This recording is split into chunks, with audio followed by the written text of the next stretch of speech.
Jermaine Eluemunor does a great job on that Giants offensive line. He was a part of the action last night, and that was a fun environment being in that crowd at MetLife Stadium, and Jermaine's kind enough to join us right now. Jermaine, first off, congratulations. What a performance last night. Thanks for doing this. How are you? Sure, but hey, I mean, when you win games like that, the soreness kind of handles itself. So, that it was a hell of a game to be a part of, and I'm glad that I was able to do my part to help the team win. But what is today like for you? You guys get the win. You say you're sore. What do you do in the immediate recovery after a big win like that? Well, for me, the recovery is kind of on the weekend at night because, I'm on dad duty right now. So, I have two little girls running around the house. One of them running around the house, loves to be chased. And second one is only 2 months old. So, my recovery is just being a dad, getting to hang out with them and just kind of put my feet up a little bit. But other than that, I have a couple of people that are going to fly into work on me to get my body right for Denver next Sunday. Yeah, is there a victory meal with the girls? You guys have like a little victory ice cream party or something like that? You guys celebrate that way? Not yet, but you make a really valid point that eventually when they get old enough, hopefully I'm still playing. That's one of my goals, to play till they know what's going on. So, which will probably be hopefully another 5-6 years, God willing. But yeah, one of my ex-teammates, Eric Weddle, every time we would win games, he would do the ice cream thing in Baltimore. So it's funny you say that. Yeah, he actually called me once, and we had Really? an interview with him. Mm-hmm. And the interview was while he was shopping after the game to get the supplies to go back to his kids and throw the ice cream parties. That's the first thing I thought of. I think his big thing was Dippin' Dots there. That's what he loved. Okay. Yeah, he's big on the toppings. Mm-hmm. So Jermaine Eluemunor here with us talking some ice cream, some football after a big Giants victory. Let me start you off because everyone today is going to want to talk to you about your quarterback and your running back, and I get it. But how about the offensive line? Man, I've been in New York now for a long time.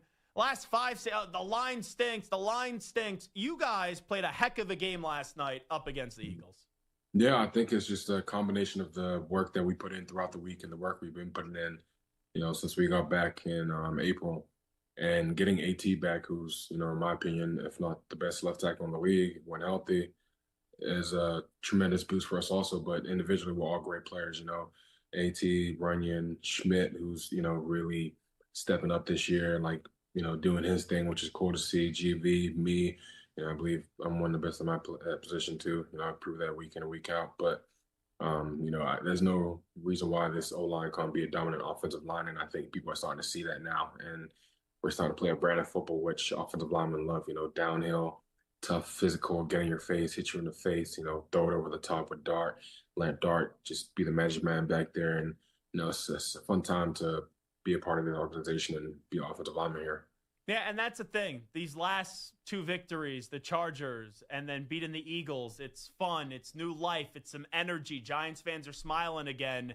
And a lot of it has to do with the energy that your quarterback has brought in. You either have a quarterback in this league or you don't. You being a veteran player in this league, what are you seeing out of your youngster right now at the quarterback position? Because he's really taken over not only the franchise, but right now this entire city when it comes to football. Yeah, he has zero fear. Zero fear. There was a play yesterday. I'm sure you've already seen it because it probably went viral. It was 3rd and maybe 7 or 8, and he dove to get the first down, and he went head first.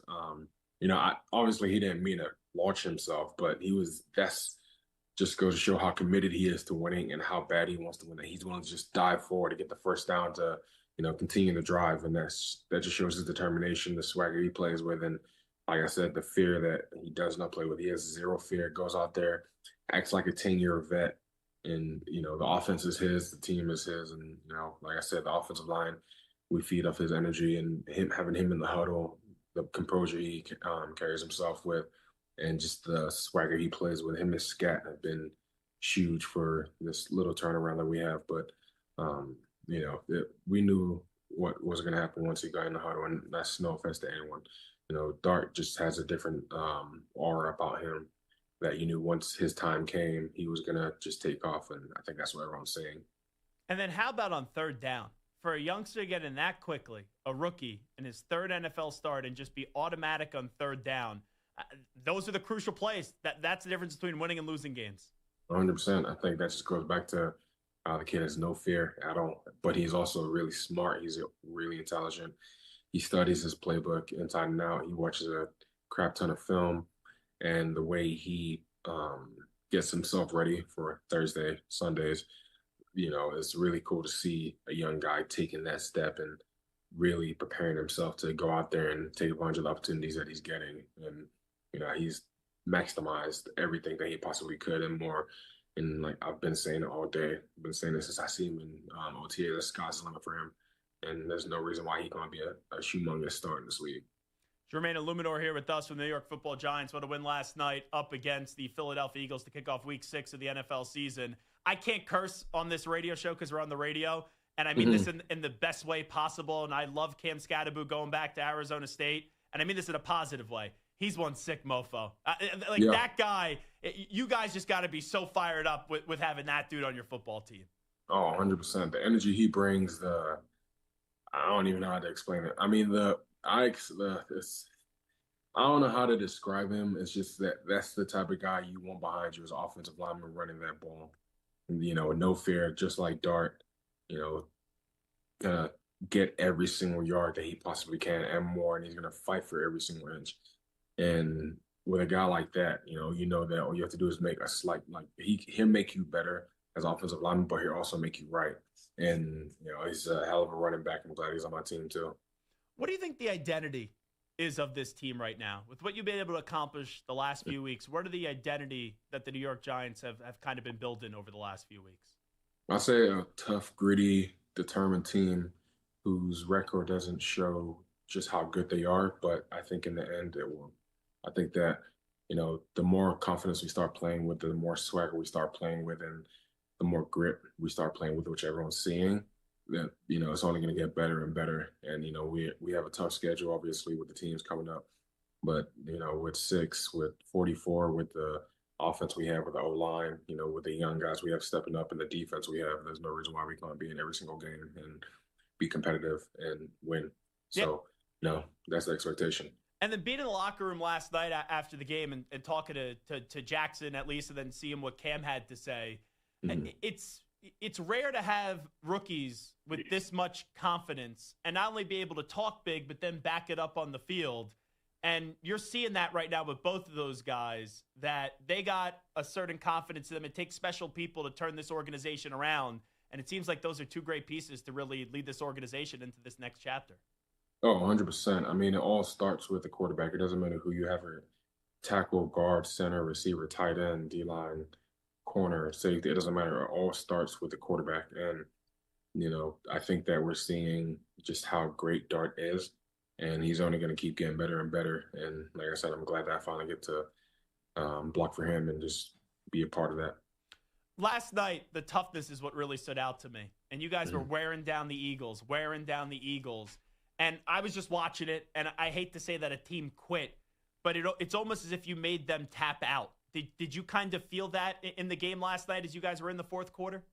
Yeah, I think that games like that is being a part of those type of games in the past.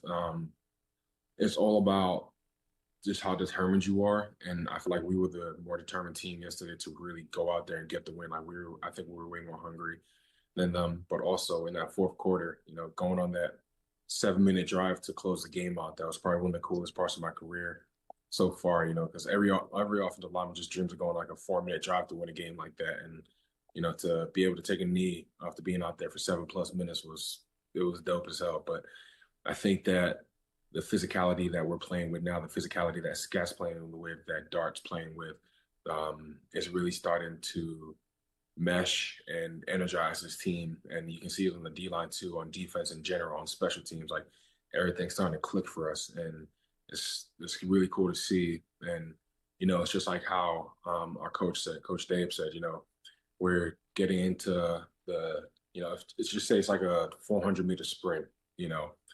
We're done. We just got done with the 100. We're on another 100 straight right now. There's 2 more hundreds to go, which is the middle part of the season, then the ending part of the season. And I think that if we just keep doing what we're doing right now, we'll end up where we want to be by the end of the season.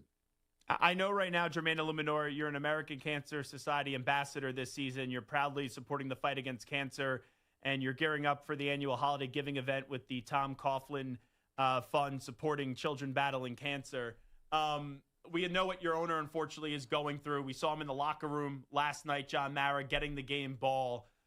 Just what did that mean to you to be able to give John Mara a moment like that last night and just see that moment in the locker room unfold? Yeah, no one wants to win as bad as he does. And, he's such a huge part of this franchise and this organization. To be able to go out there and get the win for him and knowing how much it meant to him was amazing. And to see the smile on his face after the game, it meant a lot to everyone in that locker room. And, we go out there every single week trying to put a product on the field that he can be proud of. But hopefully we continue to do that. Last thing I'll ask you, I know that you played in New England for a little bit under Bill Belichick. Is that bizarre to you right now, seeing Bill Belichick on a college sideline at UNC? Yeah, I never thought I would see that. But, hey, we're a crazy place. Yeah, no doubt about that. Once again, Jermaine Eluemunor, part of the Giants. He's American Cancer Society ambassador this season, proudly supporting the fight against cancer, and he's gearing up for his annual holiday giving event with the Tom Coughlin J Fund supporting children battling cancer. Jermaine, enjoy it. That was a heck of a win last night. Appreciate you doing this. Appreciate it.